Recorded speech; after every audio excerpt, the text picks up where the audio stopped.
오늘은 9월 18일 밤이고요. 오늘 해야 될 내용은 이제 매매에 참여해야 할 타이밍을 이제 말씀을 드릴 거예요. 즉 언제 진입을 해야 되는가 그거를 이제 말씀드릴 건데 크게 두 가지로 좀 나눠볼 수 있어요. 먼저 이제 기파경피를 사용할 때 그리고 사용하지 않을 때 이렇게 두 가지로 나뉠 수가 있는데 요거를 하기 전에 잠깐 이제 다른 내용 두 가지만 먼저 말씀을 드리고 갈게요. 첫 번째는 뭐냐면요. 우리가 이제 기파경피를 하잖아요. 그때 어떠한 하락 추세가 이어질 거예요. 하락 추세가. 이렇게 이어지는데 요런 케이스가 하나 있는가 하면 요런 케이스가 있는가 하면 자, 이런 케이스도 있을 거예요. 그쵸? 그랬을 때 우리는 이제 하락 추세선을 끄어볼 수가 있겠죠. 이런 식으로 끄어볼 수가 있어요. 자, 얘랑 얘의 차이는 뭐냐면요. 얘 같은 경우엔 이제 이 하락 추세가 진행되는 동안에 요 살짝 반등하는 모습이 나오죠. 살짝 기술적 반등이 나오죠. 그 모습이 굉장히 작은 폭으로 떨어져요. 근데 얘 같은 경우에는 되게 큰 폭으로 떨어지죠. 그렇다는 거는 이 하락하던 그 추세 기울기 자체가 얘는 굉장히 이런 식으로 급하게 빠지는데 얘는 조금 낮게 빠지는 경우가 있어요.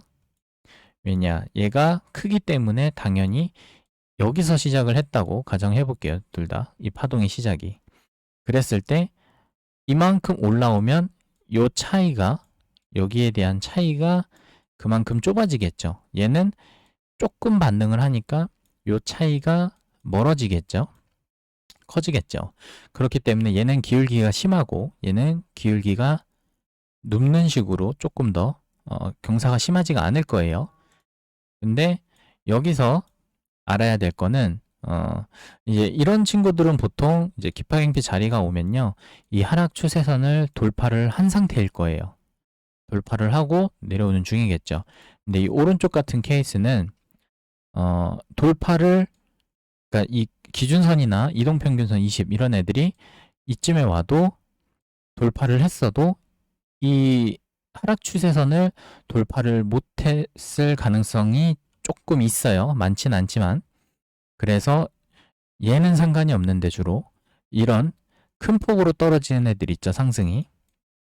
기술적 반등이 꽤나 크게 나온 애들은 요 하락 추세선까지 확인하고 뚫는지 보고 진입하는 게 좋겠죠. 혹은 이런 식으로 와서 확실하게 이런 식으로 뚫어주는 걸 보고 그리고 나서 진입하는 게 좋겠죠. 그래서 이거를 먼저 좀 말씀을 드리고 싶었어요. 요 기울기를 잘 봐야 돼요. 이 떨어지는 하락 추세선의 기울기가 급하면 차라리 상관이 없는데 급하지 않고 완만하게 이런 식으로 떨어지면 그만큼 기술적 반등이 어느 정도 나온 거기 때문에 그 추세를 돌리려면 조금 더 확인을 더 해야 된다라고 말씀을 드리고 싶어요.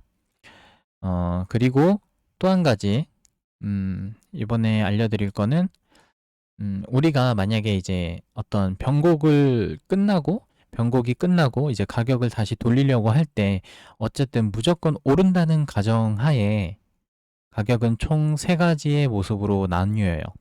파동 자체가 어떤 식으로 흘러가냐 이렇게 왔다가 첫 번째는요 그냥 이렇게 올려요. 자, 그리고 두 번째는요 왔다가 빠졌다가 올려요. 그쵸? 그리고 세 번째는 왔다가 좀 더 깊게 이 저점을 이탈하면서까지 빠져요. 그러다가 올리는 경우가 있을 거예요. 그래서 총 요거를 우리는 세 가지로 분류를 할 수가 있다. 당연한 소리거든요. 이게 왜 그런지 알려드릴게요. 첫 번째는요. 그냥 뭐 바로 반등하는 거죠. 우리가 어떤 매수할 수 있는 그런 타이밍이 없었겠죠. 다만 이런 1번 같은 경우에는 여기 보이시는 이제 기파경피를 사용하지 않을 때 이 방법으로 매수하는 방법 말고는 딱히 없어요. 그리고 두 번째와 세 번째는 1번 방법으로 하면 되고요. 이 세 번째가 조금 의아할 수 있는데 세 번째 같은 경우에는요.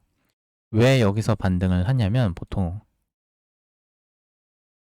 요거를 좀 더 깊게 그릴게요. 파동이 이렇게 돼 있으니까. 이거를 없애고 이런 식으로 한번 그려볼게요. 이게 뭐죠? 빗각이죠. 그래서 빗각을 이탈하지 않고 빗각을 계속 타면서 이런 식으로 올 수 있거든요.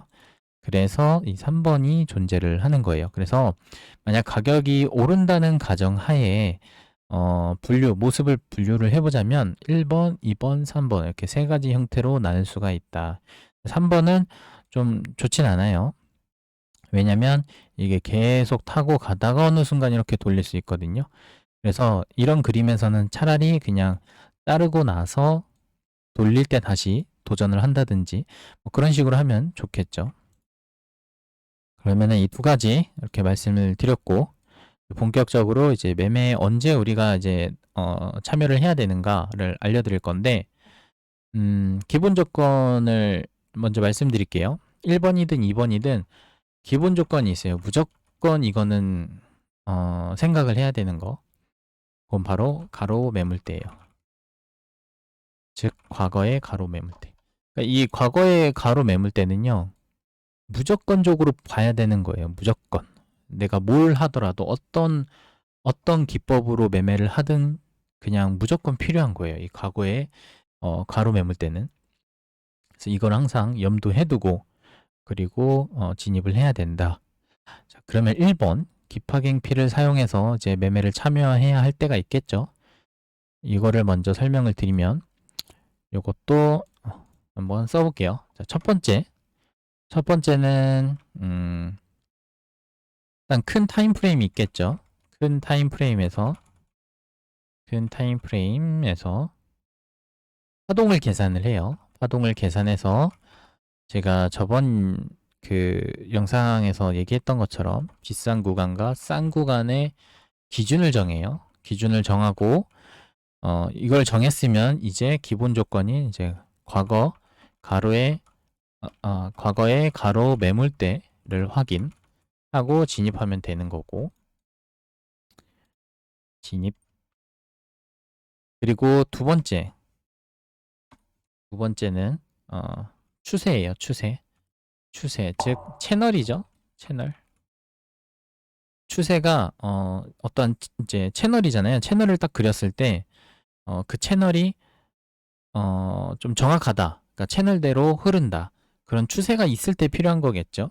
하락 추세든 상승 추세든 그런 채널을 그렸을 때 이거 지금 채널이 잘 맞고 있어 라고 생각되면 그때 써먹을 수 있는 그런 방법인데, 요거는 상단은 아니고요.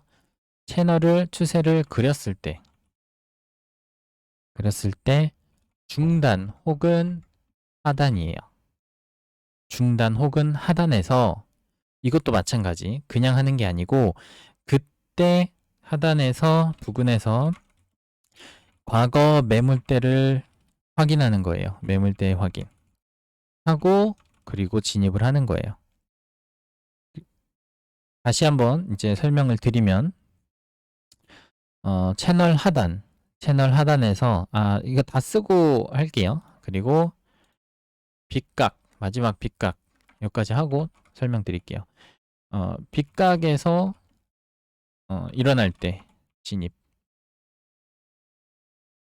이 빗각에서 일어날 때 진입은 사실 이 2번에서 써도 되거든요. 어떻게 보면은 2번이 더 맞을 수가 있어요. 근데 일단은 써놓을게요. 자, 그러면 이제 첫 번째로 다시 가서 이제 큰 타임 프레임에서 파동을 계산해서 비싼 구간과 싼 구간의 기준을 정하고 그리고 나서 과거의 가로 매물대를 확인하고 진입한다. 이건 제가 차트로 한번 보여드릴게요. 자, 1시간봉으로 왔어요. 1시간봉으로 와서 제가 정한 그 파동의 기준이 있었죠. 이 고점을 넘겼어요. 지금 고점을 넘겼고 그리고 나서 이 고점과 고점 사이에 최저점이 있겠죠.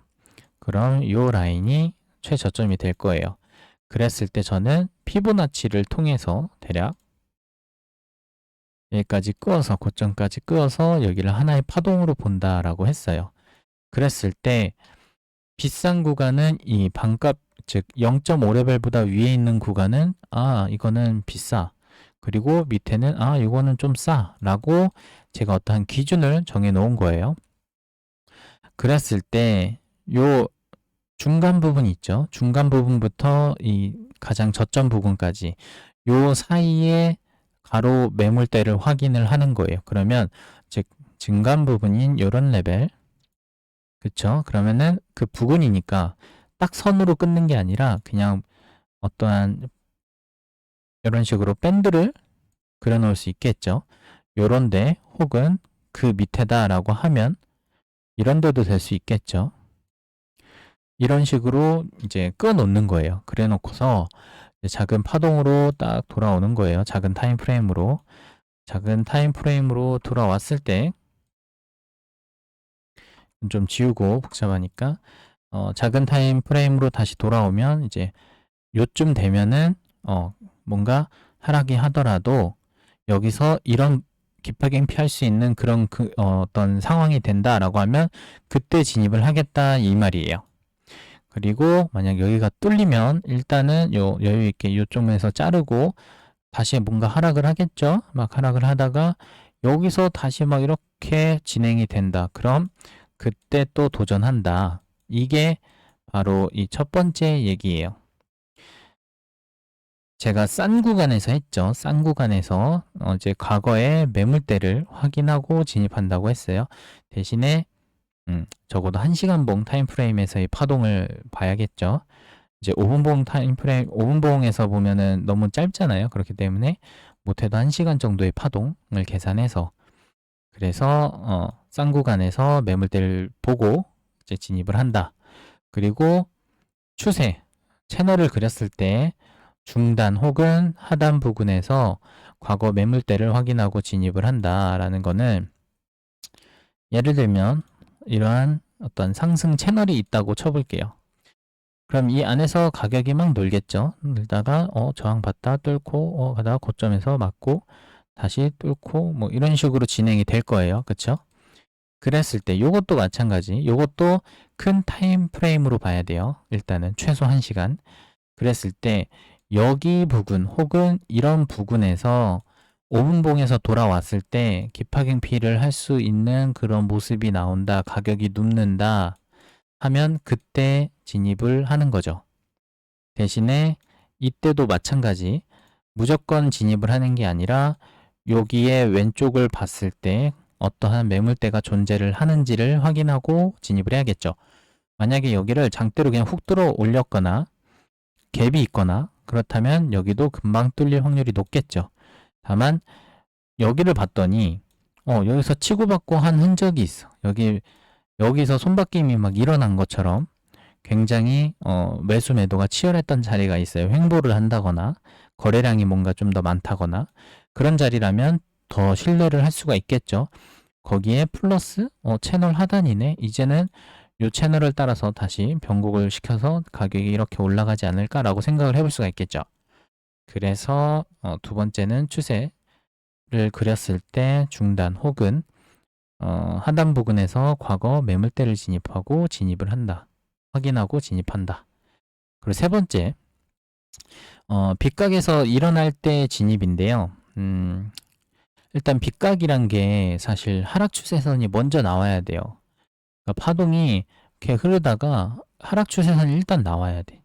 그리고 나서 얘를 뚫고 아까 세 가지 말씀드렸죠. 하나는 그냥 바로 찍고 올라가거나 하나는 뚫고 살짝 눌렸다 올라가거나 또 하나는 이 빗각을 계속 탄다고 말씀을 드렸죠.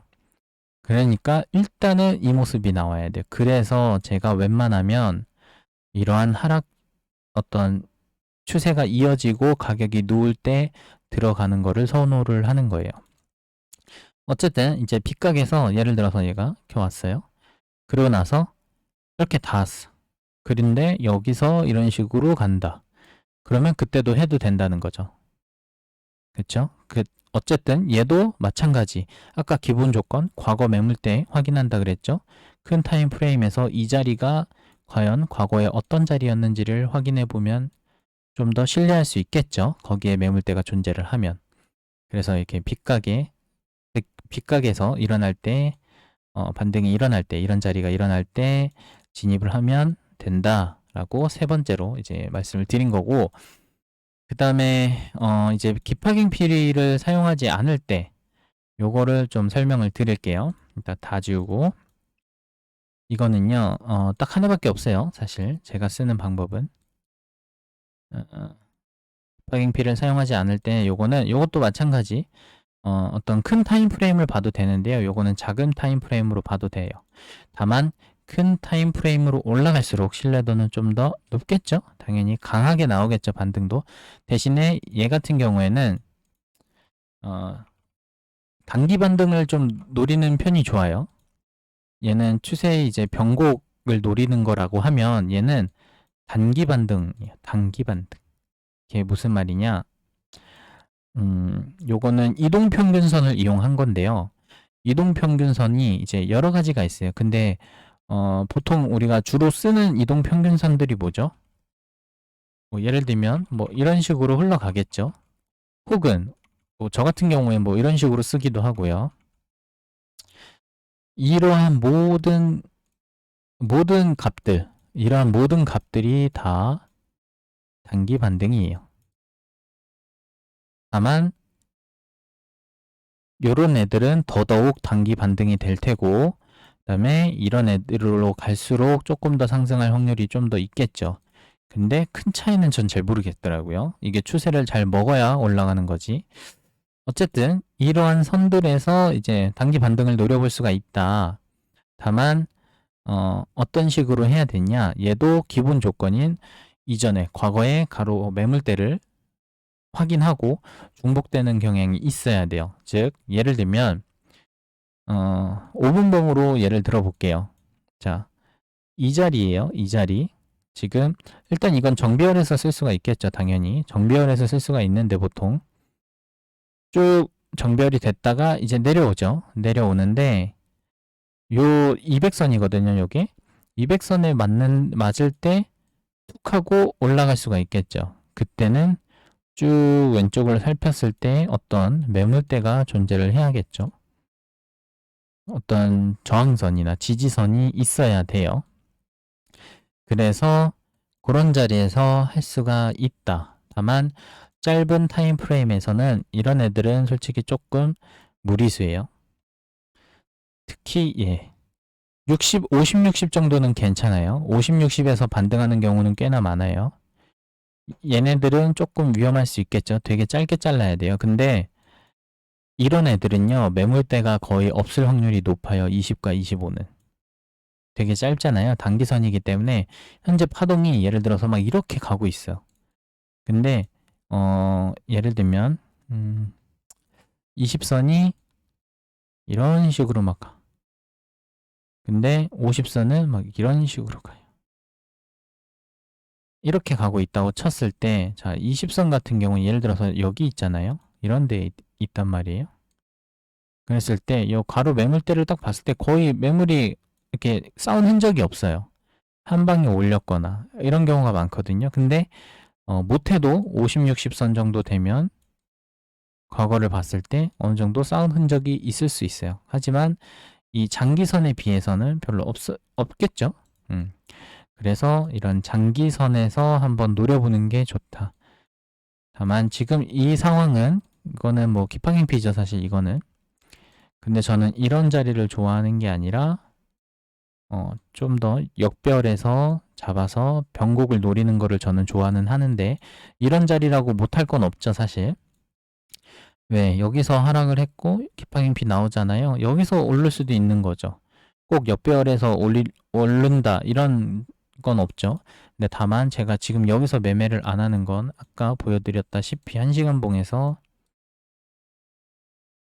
피보나치를 딱 그어서 싼 구간 비싼 구간 했죠. 그렇다면 저는 저 그림이 지금 나오고 있는 그림이 이런 데나 아까 찝었듯이 이런 데서 나왔으면 전 진입을 했겠죠. 근데 현재 그 구간 자체가 조금 비싼 영역이다라고 저는 판단을 하는 거예요. 큰 타임프레임 속에서. 그래서 하지 않는다, 지금은. 이게 결론이고. 어쨌든 돌아와서 이제 깁하깅필을 사용하지 않고 톡 찍고 가는 애들 있죠. 톡 찍고 가는 애들은 즉 이런 거를 말씀드리는 거예요. 이런 거. 이런 거는 어떤 식으로 해야 되냐? 쭉 내려오는데 200선 닿았다라고 해서 무조건 사는 게 아니고요. 옆에를 보세요. 옆에 매물대를 봤을 때 이제 요것도 정확하게 이렇게 일직선으로 딱 하는 게 아니라 그냥 밴드 형태로 보는 거죠. 예를 들면 이런 식으로 여기에 어떤 갭이 있거나 혹은 이 매물대가 있거나 할 때 딱 그었는데 200선도 같이 있네. 그럼 여기서 반등할 확률이 조금 있을 수 있겠다라고 생각하고 들어가는 거예요. 그리고 그 밴드 친 영역대 밑에서 손절을 한다든지 그런 식으로 접근해 볼 수가 있는 거예요. 아시겠죠? 이런 식으로 정리를 할 수가 있어요. 그러면은 오늘 여기까지 하고요. 다음 시간에 또 좋은 팁이 있으면은 가져오도록 하겠습니다. 오늘도 고생하셨습니다.